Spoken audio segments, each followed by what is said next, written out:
ম্যাচটি কভার করতে মিরপুরে আছেন সহকর্মী হাসানুল মারুফ, সরাসরি যুক্ত হচ্ছেন তিনি। মারুফ, ম্যাচ তো ভালোই জমেছে বলা যায়, অন্তত এই জুটিটা দেখছি সাইফ নাইম তারা বেশ বড় জুটি করেছে এবং এখনও স্বাচ্ছন্দ্যে খেলছে। এইমাত্র একটা বাউন্ডারিও মারলেন সাইফ এবং যে লক্ষ্যমাত্রা 239 সেটাতে আসলে তাওহিদ হৃদয়ের বেশ অবদান ছিল বল হাতে। আমি তো বলছিলামই যে তাসকিন এবং পেসাররা মোটামুটি ভালো করেছেন বলা যায়, মৃত্যুঞ্জয় ছিলেন। তো কেমন পিচ দেখলেন ওভারঅল বিসিএল এর ফাইনাল হিসেবে আগের মিরপুরের উইকেটের তুলনায়?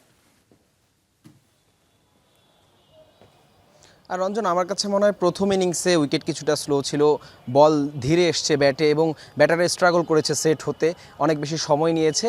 সেই জায়গায় আমার কাছে মনে হচ্ছে 270 থেকে 80 রানের উইকেট, যদিও সেন্ট্রাল জোনের বোলাররা বেশি ভালো বল করেছে এবং তারা লাইন লেনটা সঠিক মেনটেন করতে পেরেছে, যে কারণে আসলে 238 রানে নর্থ জোনের ইনিংসটা শেষ হয়ে যায়। তাহিদ হৃদয় দারুণ একটা ইনিংস খেলেছে, যদিও বাকি ব্যাটাররা আসলে সেট হলেও সেভাবে ইনিংস বড় করতে পারেনি, যার কারণে আমার কাছে মনে হয় 30 থেকে 40 রান তারা কম করেছে। তবে ফ্লাড লাইটের আলো এখন পর্যন্ত সেন্ট্রাল জোন যেভাবে ব্যাটিং করছে, আসলে সাইফ হাসান, নাইম শেখরা, আমার কাছে মনে হয় ফ্লাড লাইটের আলোতে বলটা খুব বেশি ভালো আসছে এবং সেটা তারা সুযোগের সদ্ব্যবহারটা করছে এবং এখন পর্যন্ত এই ম্যাচে চালকের আসনেই সেন্ট্রাল জোন।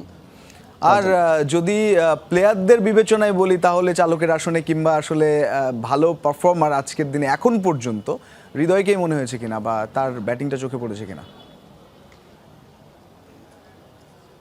অবশ্যই আমি যেমনটা বলছিলাম যে প্রথম ইনিংসে আসলে ব্যাট করাটা খুব বেশি কঠিন ছিল, এই উইকেটে যেমনটা দেখছি বল খুব স্লো আসছিল। সেই জায়গায় যেখানে বাকির আসলে আসা যাওয়ার মিছিলে ছিল বা ইনিংস বড় করতে পারেনি, তাহিদ হৃদয় যেভাবে এক প্রান্তে ধরে রেখেছেন, 96 রানের দারুণ একটা ইনিংস খেলেছেন, যদিও আক্ষেপ তো রয়েছে নিশ্চয়ই সেঞ্চুরির। সেই জায়গায় তার কারণেই আসলে ইনিংসটা শেষ পর্যন্ত 238 রানে দাঁড় করাতে পেরেছে নর্থ জোন, যে দলটাকে আসলে জাতীয় দলের ছায়া দল হিসেবেই বলা হয়। সেই দলটার এই স্কোরটার পিছনে নিশ্চয়ই হৃদয়ের বড় একটা অবদান রয়েছে এবং মিরপুরের পিচ সম্পর্কে আমরা বরাবরই জানি যে আসলে খুব বেশি হাই স্কোরিং পিচ হয় না সেখানে। সেই জায়গায় আমার কাছে মনে অবশ্যই কার্যকরী একটা ইনিংস হৃদয়ের। এখন দেখার বিষয় আসলে বোলাররা আসলে কতটুকু ভালো করতে পারে নর্থ জোনের, যদিও এখন পর্যন্ত অবশ্যই চালকের আসনে তো সেন্ট্রাল জোন।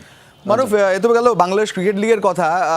খুব ইম্পর্টেন্ট সিরিজ বাংলাদেশের, আসলে যেহেতু আন্তর্জাতিকে একটা গ্যাপ গেল এবং 9 তারিখে আসার কথা এ মাসেরই পাকিস্তানের 11, 13, 15 3টা ওডিআই ম্যাচ হওয়ার কথা ছিল।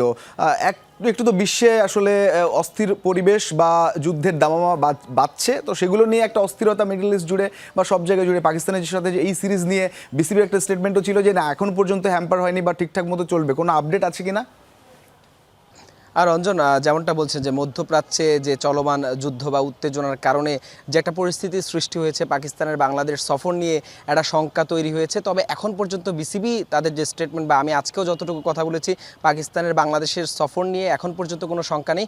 এবং যেহেতু ফ্লাইট নিয়ে একটা বিড়ম্বনা ছিল যে বর্তমানে আসলে বাংলাদেশ পাকিস্তানের সরাসরি ফ্লাইট আছে, সেই জায়গায় আসলে বিসিবি কোনো শঙ্কা দেখছে না। তবে এই যে চলমান পরিস্থিতি আছে, সেই যুদ্ধ বা পরিস্থিতি যদি আরও খারাপ হয়, সেক্ষেত্রে হয়তো বা এই সিরিজটা বাতিল বা স্থগিত একটা শঙ্কা রয়েছে। তবে সেটা আরও আমার কাছে মনে বেশ কিছু সময়ের বিষয়। 9 তারিখে যেহেতু পাকিস্তানের আসার কথা রয়েছে, আরও কয়েকদিন বাকি আছে, হয়তো 2-3 দিন পরে তখনকার পরিস্থিতি বিবেচনায় আসলে একটা সিদ্ধান্ত আসতে পারে। তবে এখন ধন্যবাদ মারুফ যুক্ত হওয়ার জন্য।